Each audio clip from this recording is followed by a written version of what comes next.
Hello my dear friends, എല്ലാവർക്കും food and beyond എന്ന എൻ്റെ യൂട്യൂബ് ചാനലിലേക്ക് സ്വാഗതം. എല്ലാവരും സുഖമായിട്ടിരിക്കുന്നല്ലോ. ഇന്ന് നമുക്കൊരു സ്നാക്ക് ചെയ്താലോ? ഉണ്ണിയപ്പം എല്ലാവർക്കും ഇഷ്ടമാണ്. പക്ഷേ പലവിധ ആരോഗ്യ പ്രശ്നങ്ങളുള്ളവർക്ക് അതൊന്നും കഴിക്കാൻ പറ്റുന്നില്ലല്ലോ.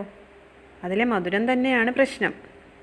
അങ്ങനെ ചിന്തിച്ചപ്പോൾ മധുരത്തിന് പകരം എരിവും കുറച്ച് ഇൻഗ്രീഡിയൻസും ചേർത്ത് ഒരു ഉണ്ണിയപ്പം ഉണ്ടാക്കിയാലോ എന്ന് ഞാൻ ചിന്തിച്ചു. അങ്ങനെ കിട്ടിയതാണ് ഇന്നത്തെ റെസിപ്പി. അപ്പോൾ എങ്ങനെയാണ് ആ മധുരമില്ലാത്ത എരിവുള്ള ഉണ്ണിയപ്പം ഉണ്ടാക്കുന്നതെന്നറിയണ്ടേ? നമുക്ക് വീഡിയോയിലോട്ടേക്ക് പോവാം. പച്ചക്കറികൾ ചേർത്ത വെള്ളക്കാരപ്പം ഉണ്ടാക്കാൻ വേണ്ടിയിട്ട് ഞാനിവിടെ പച്ചരിയും ഉഴുന്നുപരിപ്പുമാണ് എടുത്തിട്ടുള്ളത്. മുന്നേ ചെയ്തപ്പോൾ ഞാൻ പച്ചരിയും ചോറുമാണ് എടുത്തിട്ടുണ്ടായിരുന്നത്. അപ്പോൾ എനിക്ക് തന്നെ വേറെ കുറേ ആൾക്കാർ, കണ്ണൂരുകാരായ വേറെ ആൾക്കാരുടെ അടുത്ത് നിന്നും ഉഴുന്നുകൂടി ചേർത്ത് കഴിഞ്ഞാൽ, ഉഴുന്ന് ചേർത്ത് ഉണ്ടാക്കി കഴിഞ്ഞ് കഴിഞ്ഞാൽ ഇതിലും ടേസ്റ്റി ആവുമെന്ന് പറഞ്ഞിട്ട് എൻ്റെ അടുത്ത് പറഞ്ഞു. അപ്പോൾ ഞാൻ കരുതി ഒന്ന് അത് വെച്ച് ചെയ്ത് നോക്കാമല്ലോ എന്ന്. അത് മാത്രമല്ല, അതിൻ്റെ കൂടെ ഇഞ്ചിയും പച്ചമുളകും കറിവേപ്പിലയും കൂടെ ചോപ്പ് ചെയ്ത് ചേർത്ത് ഉണ്ടാക്കി കഴിഞ്ഞാൽ കൂടുതൽ ടേസ്റ്റ് ആവുമെന്ന് എന്നെ അറിയുന്ന കുറച്ച് പേര് എനിക്ക് പറഞ്ഞു തന്നതിൻ്റെ പേരിലാണ് ഞാനിത് ചെയ്ത് നോക്കുന്നത്. അപ്പോൾ മെഷറിംഗ് കപ്പായിട്ട് ഞാൻ ഈ ഒരു കപ്പാണ് ഉപയോഗിക്കുന്നത്. ഈ ഒരു കപ്പിന് 1 കപ്പ് പച്ചരി, നമ്മുടെ സാധാരണ പച്ചരിയും 1/2 കപ്പ് ഉഴുന്നുപരിപ്പും, ഇത് രണ്ടും നന്നായിട്ടൊന്ന് കഴുകിയെടുക്കട്ടെ. അരിയും ഉഴുന്നുപരിപ്പും നന്നായി കഴുകിയതിന് ശേഷം അത് കുതിരാൻ ആവശ്യമായ വെള്ളം കൂടെ അതിലേക്ക് ചേർത്തിട്ടുണ്ട്. ഇനി ഒരു 4 മണിക്കൂർ ഇത് അങ്ങോട്ടേക്ക് കുതിരാൻ വേണ്ടിയിട്ട് മാറ്റി വെക്കാം. അരിയും ഉഴുന്നും കുതിർത്തിട്ടിട്ട് ഇപ്പോൾ ഒരു 4 മണിക്കൂർ കൂടുതലായിട്ടുണ്ട്. ഇത് നന്നായി കുതിർന്നിട്ടുണ്ട്. നിങ്ങൾക്ക് പകലാണ് ഉണ്ടാക്കുന്നതെങ്കിൽ നിങ്ങൾ രാത്രി മുഴുവൻ ഇത് കുതിർത്തിട്ടോളൂ. പകലാണെന്നുണ്ടെങ്കിൽ ഒരു 4 മണിക്കൂറെങ്കിലും കുതിർത്തിടണം. ഇനി ഈ 2 ഇൻഗ്രീഡിയൻസും നന്നായി കഴുകി ഒരു സ്ട്രെയിനറിലിട്ട് ഇതിൻ്റെ വെള്ളമൊക്കെ ഊറ്റിയെടുക്കട്ടെ. അരിയും ഉഴുന്നും കൂടി നന്നായി കഴുകി അതൊരു സ്ട്രെയിനറിലിട്ടു.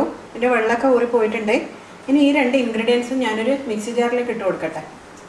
പകുതി അരിയും ഉഴുന്നും പകുതി ഭാഗം ഞാൻ ചേർത്തിട്ടുണ്ട്. പകുതി ഭാഗം അവിടെ ഇരിപ്പുണ്ട്. മുഴുവൻ ചേർത്ത് കഴിഞ്ഞാൽ നമുക്ക് അരിഞ്ഞു കിട്ടില്ല. ഇനി ഞാൻ ഇതിലേക്ക് വളരെ കുറച്ച് വെള്ളമാണ് ചേർക്കുന്നത്. നമുക്ക് ഈ മാവിൻ്റെ കൺസിസ്റ്റൻസി എന്ന് പറയുന്നത് ഇഡ്ഡലി മാവിൻ്റെ കൺസിസ്റ്റൻസി ആയിരിക്കണം. അപ്പോൾ വെള്ളം കൂടുതൽ ചേർത്ത് കഴിഞ്ഞാൽ ലൂസായി പോവും. അപ്പോൾ നമുക്ക് ശരിക്കുള്ള ഉണ്ണിയപ്പം കിട്ടില്ല. അപ്പോൾ ഈ അരിയുടെ താഴെ ആയിരിക്കണം വെള്ളത്തിൻ്റെ ലെവൽ. ഒരു ഇഞ്ചെങ്കിലും താഴ്ന്ന് വേണം വെള്ളത്തിൻ്റെ ലെവൽ എപ്പോഴും കിടക്കാൻ. അപ്പോൾ ഞാൻ ഒരൽപ്പം ചേർത്ത് കൊടുക്കട്ടെ.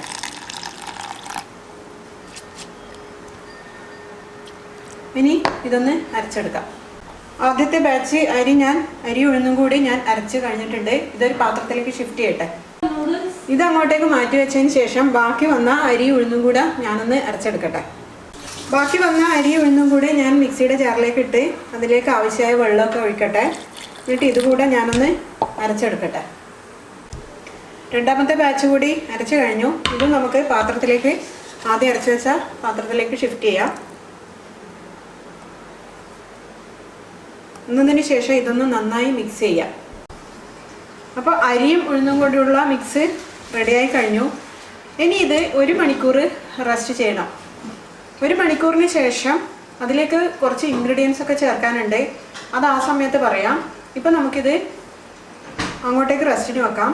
ഇഡ്ഡലി ബാറ്ററിൻ്റെ കൺസിസ്റ്റൻസിയിലാണ് ഞാനിത് അരച്ചെടുത്തത്. അപ്പോൾ അങ്ങോട്ടേക്ക് റെസ്റ്റിന് വെക്കാം.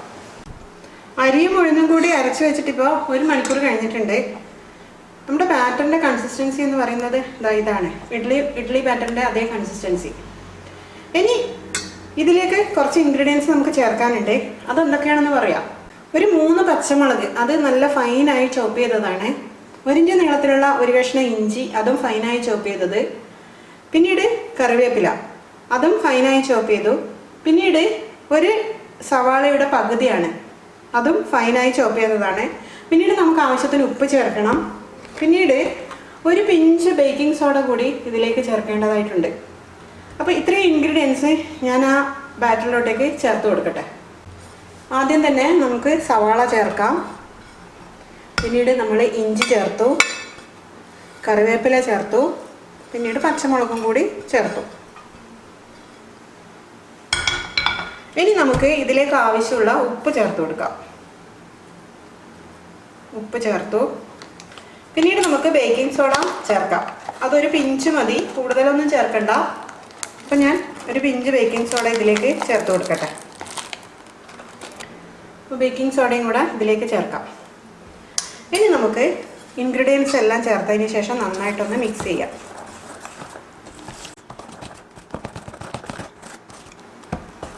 അപ്പോൾ ഇൻഗ്രീഡിയൻസ് എല്ലാം മിക്സ് ചെയ്ത് കഴിഞ്ഞു. ഇനി ഞാൻ ഉണ്ണിയപ്പ കുഴി അടുപ്പിലോട്ടേക്ക് വെച്ച് സ്റ്റവ് ഓൺ ചെയ്യട്ടെ. ഉണ്ണിയപ്പ കുഴി നന്നായി ചൂടായി കഴിഞ്ഞു. അതിലേക്ക് ഞാൻ ഓയിൽ ചേർത്ത് കൊടുക്കുകയാണ്. ഈ കുഴിയിൽ നിറയുന്ന പോലെ ഓയിൽ ചേർത്താൽ മതി, പുറത്തേക്ക് ഒഴുകുന്ന വിധത്തിൽ ഓയിൽ ചേർക്കണ്ട.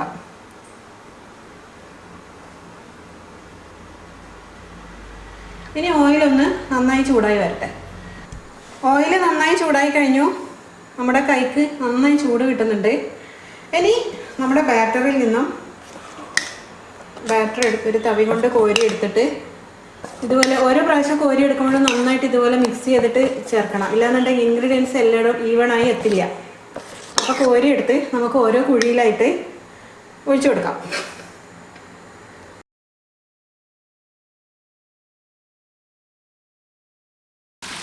ഉണ്ണിയപ്പങ്ങൾ തന്നെ നിറഞ്ഞു വരും. ആ സമയം നമുക്കത് മറിച്ചിട്ട് കൊടുക്കാം. ആദ്യം ഒഴിച്ചതൊക്കെ പെട്ടെന്ന് പൊങ്ങി തിരിഞ്ഞു വന്നിട്ടുണ്ട്. ഒന്ന് മറിച്ചിട്ട് കൊടുക്കാം.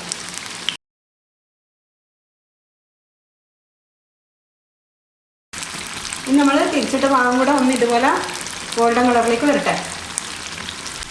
നമ്മുടെ അപ്പങ്ങളൊക്കെ റെഡി ആയി കഴിഞ്ഞു. ഇത് 1 by 1 ആയിട്ട് കോരിയെടുക്കാം.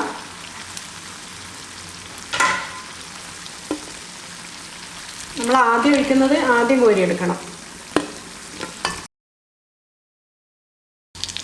എന്തെങ്കിലുമൊക്കെ പൊട്ടി വന്നിട്ടുണ്ടെങ്കിൽ അത് എടുത്ത് മാറ്റണം, അല്ലെങ്കിൽ അടുത്ത ഒഴിക്കുന്ന അപ്പത്തിലേക്ക് അത് കുടുങ്ങി വരും. അപ്പോൾ അതാ കണ്ടില്ലേ, ഫസ്റ്റ് ബാച്ച് അപ്പങ്ങൾ റെഡി ആയി കഴിഞ്ഞു. ഇനി അടുത്ത ബാച്ച് ഒഴിച്ചു കൊടുക്കട്ടെ. ഒരു ഭാഗം റെഡി ആയിട്ടുണ്ട്, നമുക്ക് തിരിച്ചിട്ട് കൊടുക്കാം. ഇതിങ്ങനെ പൊട്ടി വന്നാലൊന്നും ഒരു ടേസ്റ്റ് മാറ്റം ഉണ്ടാവില്ല. ഇങ്ങനെ പൊട്ടി വരണം, അങ്ങനെയാകുമ്പോഴാണ് അപ്പം കൂടുതൽ ടേസ്റ്റി ആവുന്നത്.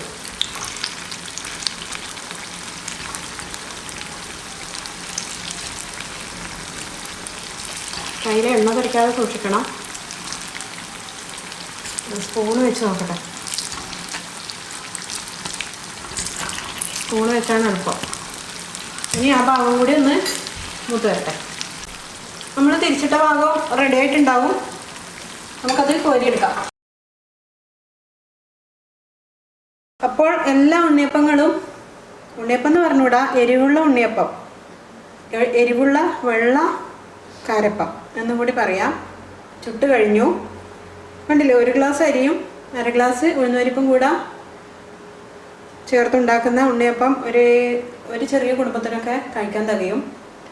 ഇത് വളരെ ടേസ്റ്റിയാണ്. ഒരു കെച്ചപ്പ് കൂട്ടി അല്ലെങ്കിൽ ഒരു തേങ്ങാ ചട്ടി കൂട്ടി ഇത് കഴിക്കാം, വെറുതെയും കഴിക്കാം. അപ്പോൾ എല്ലാവരും ട്രൈ ചെയ്യുമല്ലോ. വളരെ ഈസിയാണിത്. കണ്ണൂരുകാർ സ്വയം കണ്ടുപിടിച്ച ചില റെസിപ്പീസൊക്കെയാണ്. ഇതെനിക്കൊരു ചേച്ചി പറഞ്ഞതാണ്. ആ ചേച്ചിയോട് ഞാൻ ഒരുപാട് കടപ്പെട്ടിരിക്കുന്നു.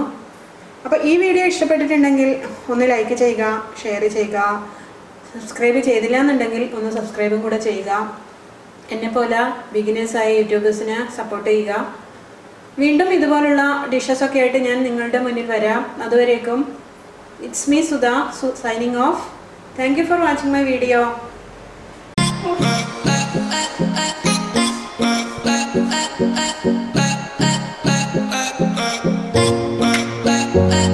Bye.